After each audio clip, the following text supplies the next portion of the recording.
Hello there folks, and how is it going? And welcome back to another video, and welcome back to the inside of this wonderful van. So if you follow along in any way, shape or form in terms of social media with me, you'll know where I am and what I'm doing. So I pre-recorded this video just so I could post it out there. Now obviously it's a topic that I enjoy watching these kinds of videos, and it's just a topic that I would like to share and give you my take on as well. And because obviously where I am at the minute, I don't have my computer essentially, so I can't edit as I go. Now obviously there's going to be some wonderful content coming very, very shortly, but for now we are going to sit here and we are going to just talk about the apps that I use when I plan and go out to shoot. So these are my kind of like, here's the few apps that I use quite regularly actually, and let's get into it. So I'm going to just talk to you, and what I'll do is I'll just kind of overlay the footage that I do as I talk to you. So the first app is a very obvious one, and I'm sure absolutely everybody who uses it, if you're anyway inclined to any form of kind of like landscape photography, travel photography, or just any kind of nature photography, is PhotoPills. And it's a wonderful, wonderful app to explore, and it's actually a really fun app just to kind of like look around because it really, really helps spark creative ideas, and it has helped me to no end in relation to planning astro shoots, moonrise shots, and all of these wonderful stuff, the meteors, all of this kind of stuff.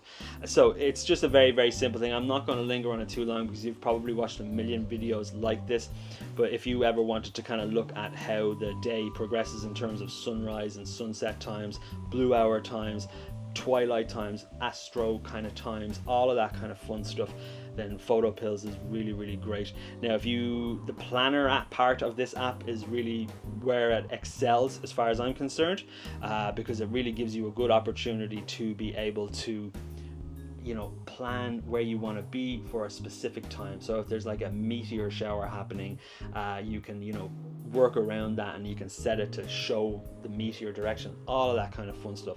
It is an absolutely invaluable tool to anybody who enjoys outdoor nature photography. So I would highly recommend. It's like €10, and it's probably the best €10 you're ever going to spend when it comes to outdoor photography. So another app that works really hand in hand with PhotoPills that I have found is Google Earth. Now I use this both on my phone and on the computer, and it's just wonderful. So let me just open it here for you now. And you've all used Google Earth, you've all used Google Maps, you know what the crack is. So you can see here from my screen that I've already got kind of like a few things saved: scouting locations, hiking locations, waterfall locations, all of this kind of stuff to infinity beyond. That's my astrophotography kind of location thing. But it's just a wonderful, wonderful app. So if you're ever kind of like looking to find trails and all of that kind of stuff, you can really zoom in. Now my internet connection is probably gonna lack on me here now, so it's just really great, and you can change your orientation if you wanted to look at mountains and hillsides and all of this kind of stuff, and you can cycle through the time. So it gives you, it's not going to be super duper accurate, but it just gives you an idea of how light may potentially fall on a given subject that you find, and it's just I absolutely love it. So let's say for instance you wanted to visit Tokyo. Let's go to Tokyo, everybody. Where is Japan? Here it is.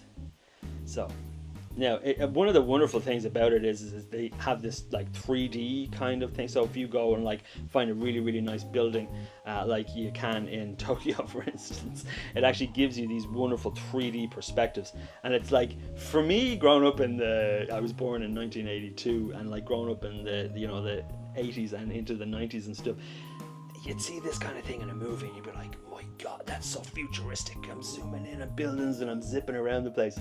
I love this feature. Sometimes I'll just look, why is that a swastika?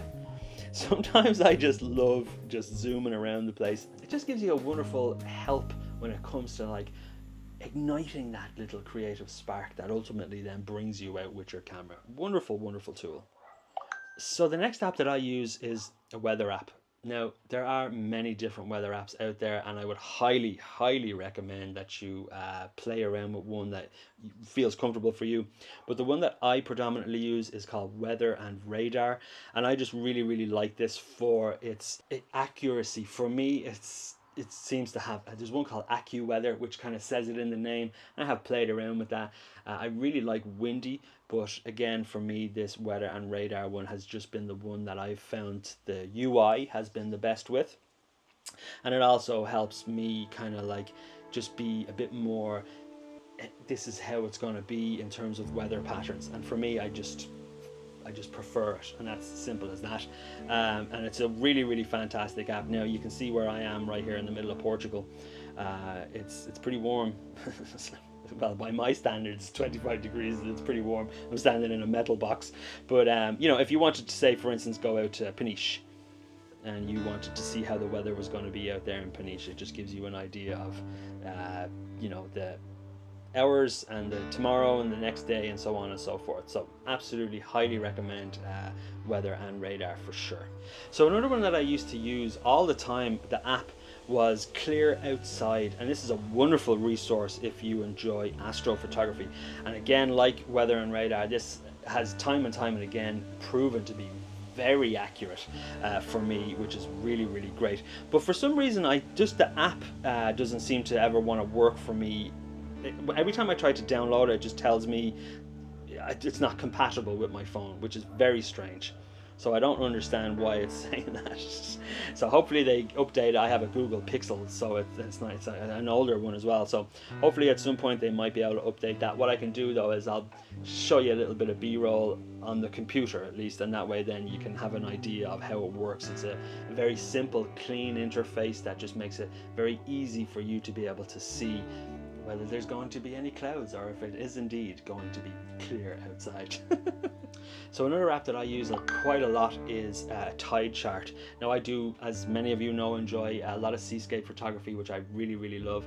And having a good tide chart is always well worth your money, except for the stupid ads that pop up. And you can obviously pay for a lot of these apps and they get rid of the ads. But for me, obviously you've got the moon cycle here, which you can get in PhotoPills as well, but it's always handy to have an extra one.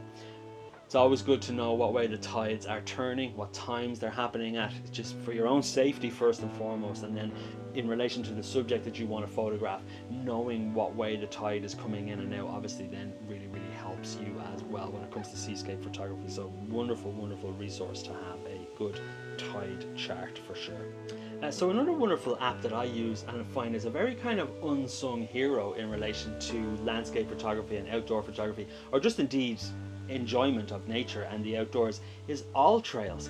It is a gold mine of wonderfulness, and if you enjoy hiking and particularly hiking to photo locations, then it's a no-brainer. One, for like your own safety, because the trails are very accurate and very on point, and then for two, a lot of user-generated images go up there as well. So you can see here as I'm scrolling through here, this is where we are in relation to the area around us. Well, that looks nice. And so a lot of user-generated images, so you can find a lot of inspiration there, and it really, really does help kind of like, hey, oh, that could look nice at this time of day, and then you go there, maybe then input it into PhotoPills, and then you can start to like combine all of these into getting the best shots that you can possibly get. So absolutely would highly recommend All Trails for, as I say, just outdoorness, and of course then for your landscape photography. Couldn't recommend it enough. And then like that with Google Earth, you can then kind of tie all these together, and they just basically just turn into a wonderfulness of loveliness. So in terms of kind of like astrophotography stuff, I would just like to mention a couple of apps that I use here. Let me just press the screen record. And the first one is Stellarium. Now this is a wonderful app, and like Google Earth, if you enjoy just kind of like zooming in on random parts of the sky, this is just absolutely incredible, and I love doing it. It's a really, really wonderful wonderful tool just to be inspired by and just like be in awe of the majesty of the cosmos. And I love it. I couldn't recommend it enough, just to kind of like zoom in and do all these kinds of fun things with it. It's just so fantastic. But it's really helpful in terms of your like framing and how you find your astrophotography targets, and I really love it for that. Now the second one is just a web app. It's called Telescopius, and it's a fantastic research for not only wide field astrophotography, but for deep sky astrophotography. It gives you a absolute plethora of options, and you can input your camera, your sensor size, your focal length, and it tells you how things will be framed, and it gives you a good idea of what to expect and all of that kind of fun stuff. I'll overlay a bit of b-roll of that too for you. It's a wonderful resource, so couldn't recommend both of those enough. They're just fantastic.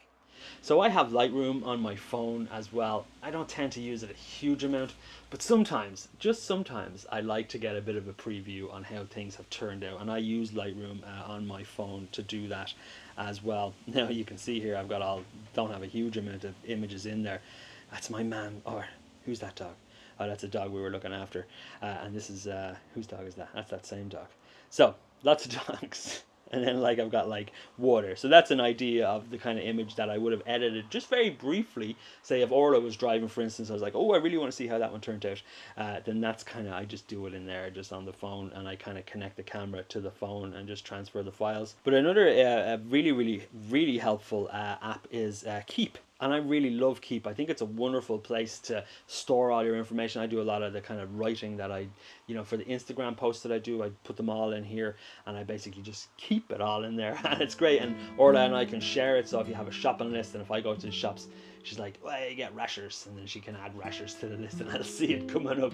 So definitely would recommend Keep. It's a simple kind of app, and it's just very easy to do. So I think that's about it really, folks. I know this video is probably a bit kind of wishy-washy in terms of like epicness, but again, I just wanted to put it out there just to help other people and share my experience with these apps and how I use them. I think it's it's kind of handy if you're new to photography or you just want to see my face. And so here I am. But do please let me know in the comments if there's any apps out there that you guys use, and you can share your experience with the ones that I mentioned if you do use any of them. So yeah, I think we'll leave it here. So if you like the video, folks, do please hit that like button. And if you fancy following along for more adventures, now again, like I mentioned at the start, you know where I am, so there's going to be some epicness coming your way pretty soon. You're most welcome to hit that subscribe button. But for now, I'll see you all in the next one. Take it easy, everybody. Cheers.